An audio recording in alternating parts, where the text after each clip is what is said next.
welcome to SVG-TV News for Wednesday, July 23rd, 2025. I am Investor Bowens with the details. A tropical wave continues to affect the islands, and as a result, the St. Vincent and the Grenadines Meteorological Services has announced that the flash flood watch, which was issued at 2 p.m. yesterday, remains in effect until further notice. Residents and motorists in areas prone to flash flooding, landslides, or located near rivers and streams are urged to remain vigilant and take necessary precautions.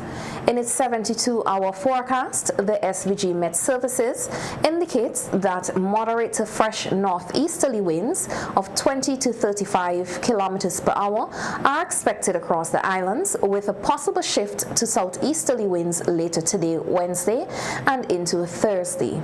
Wind speeds may temporarily increase to near 40 kilometers per hour on Thursday morning.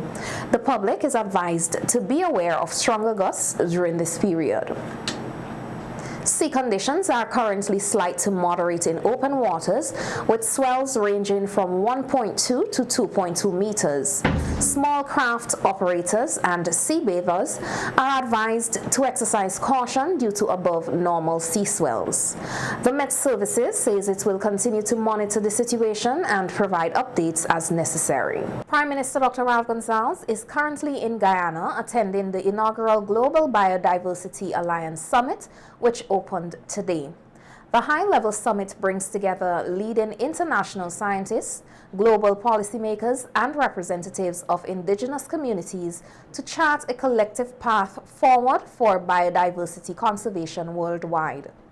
According to the government of Guyana, the two-day event, spearheaded by President Dr. Irfan Ali, is a strategic initiative aimed at strengthening international cooperation and mobilizing action around biodiversity protection and sustainable development. Speaking to reporters upon his arrival at the opening ceremony, Prime Minister Gonsalves emphasized that financing biodiversity is a critical global issue with far-reaching implications for both developing and developed nations. So I'm hoping that we advance another stage in push on issues of protecting our environment. How important is this to you? Fortifying our biodiversity and the financing for its sustainability. Delivering the keynote address, President Ali called for bold unity and urgent global action to confront what he described as a worsening biodiversity crisis. We meet at a moment of unprecedented urgency, yet also immense opportunity. Today, we are not simply launching an initiative. We are igniting a global movement to protect the living fabric of our planet. And I'm proud that this movement begins here in Guyana with the support and partnership of all of you in this room. We cannot overcome these challenges individually. We must build strong, resilient, sustainable partnership so that we can overcome all the headwinds and storms that will come our way. Across the globe, biodiversity is under siege. Every year, we lose an estimated 10 million hectares of forests. 1 million species face extinction. Wetlands are vanishing 3 times, and we are approaching irreversible tipping points in key ecosystems, from coral reefs to savannas to rainforests. These changes are not remote or abstract. They are real, immediate, and devastating. They affect the water we drink, the food we eat, the air we breathe. They affect our jobs, our health, our economies, our cultures, our peace. They affect our very survival. Key objectives of the summit include the formal establishment of a global biodiversity alliance, the launch of innovative financial tools such as biodiversity credits, green bonds, and debt for nature swaps, and renewed commitment to the 30 by 30 goal, conserving at least 30% of the planet's land and oceans by the year 2030.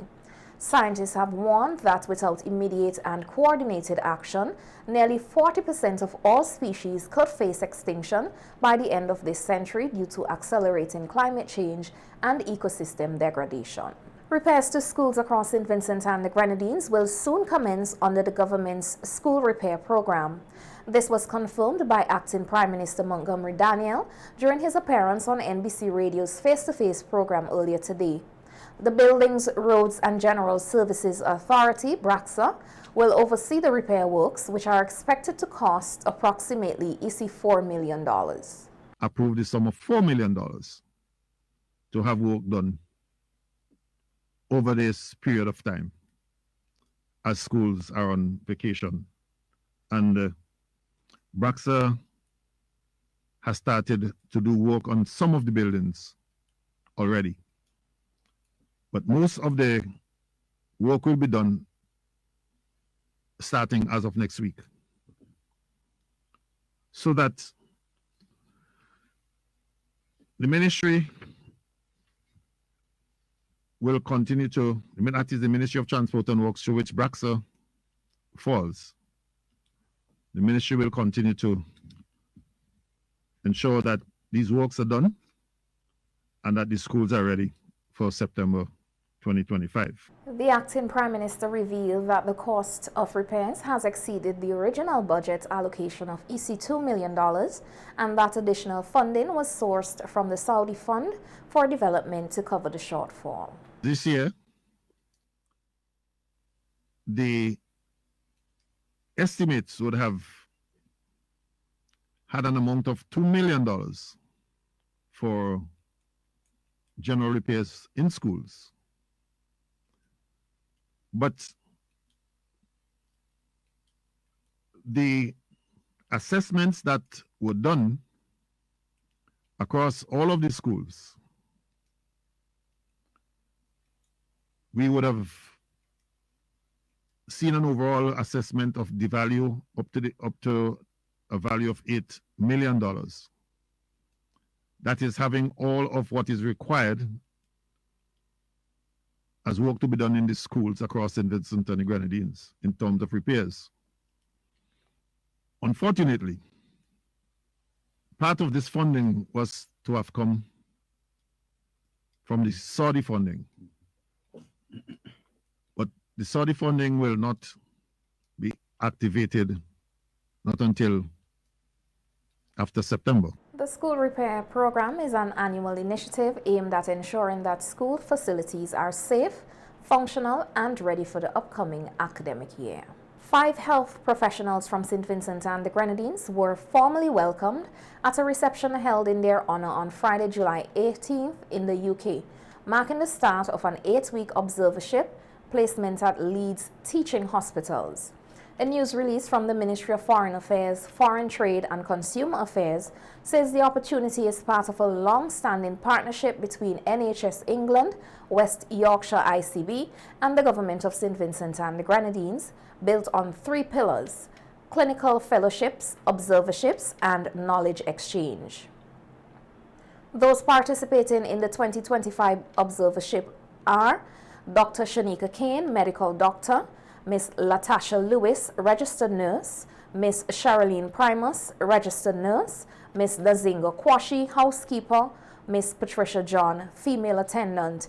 Commending the group, His Excellency Senior Lewis, High Commissioner for St. Vincent and the Grenadines, noted the program's inclusivity, noting that the cohort of observers includes a housekeeper and an attendant whose roles in healthcare is very critical in SVG. The ministry congratulates the participants and wishes them success as they gain valuable experience to enhance healthcare delivery at home. Police are investigating the fatal shooting of 62-year-old businesswoman Renella Bowens, also known as Ada of Camden Park, who was reportedly attacked by masked gunmen outside her business place last evening. Bowens was rushed to the Milton Cato Memorial Hospital where she later succumbed to her injuries.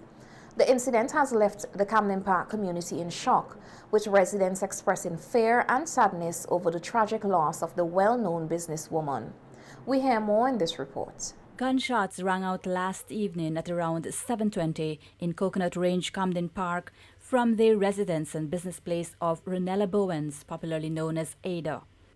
According to residents, the 62-year-old Bowens was sitting with a friend in front of her business place when the shooting occurred. Well, I learned that she got shot. They just came across the road and they shot her, really. They didn't like robbery or nothing like that. They just shoot her. Yeah, I heard about 5 to 6. Yeah, about 5 to 6. Because they fire after the youth man and me too. After they don't fire upon the lady, they fire upon the youth man and me been by the roadside there. Everybody have to run. Who now jump over the bank, jump over the school.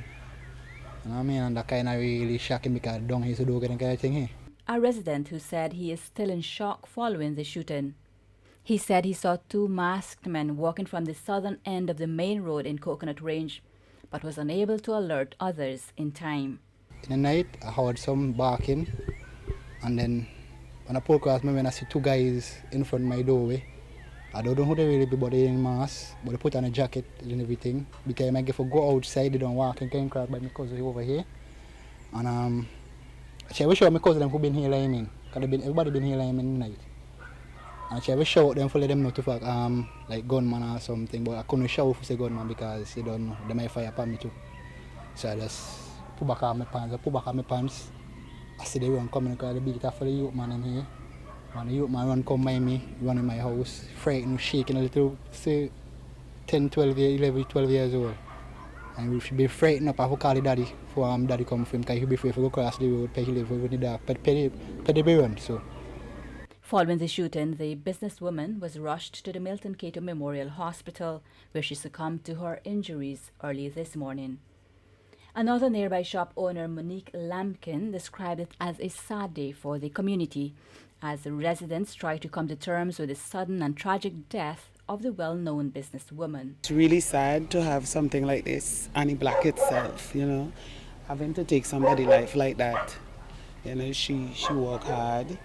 She have her own business right there, so it's sad, and everybody right now is in shock. I myself very shaken up because I am a business owner, and there's no telling what could happen to anybody.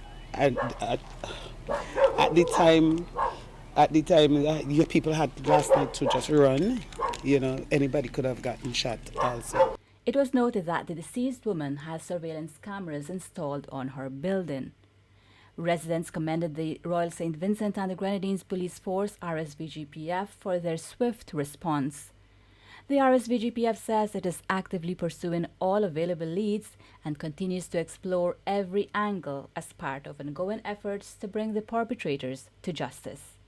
For SVG-TV News, Larissa Pugsley-Kidd. The Royal St. Vincent and the Grenadines Police Force is also investigating a second shooting incident that occurred last evening, this time along the Annesville Public Road.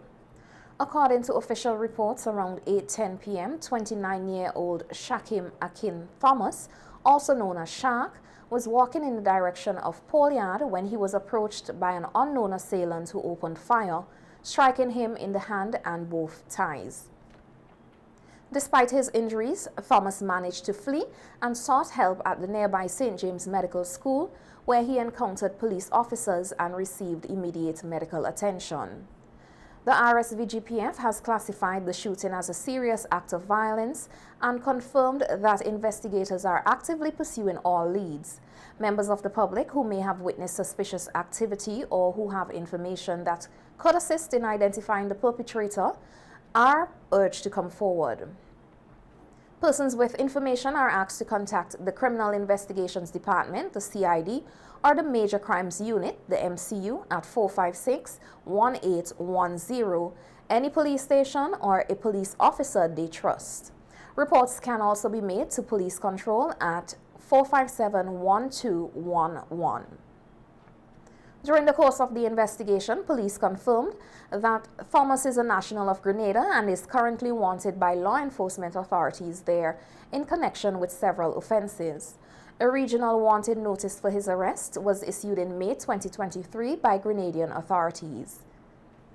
While the RSVGPF has emphasized that this detail does not lessen the urgency or seriousness with which the case is being pursued, it serves as a reminder that harboring individuals who are in the country illegally or who are wanted in other jurisdictions is both reckless and unlawful. The RSVGPF continues to encourage all citizens to cooperate with law enforcement in the interest of public safety. The release states that your information could help bring those responsible to justice. Speak up because your silence helps no one.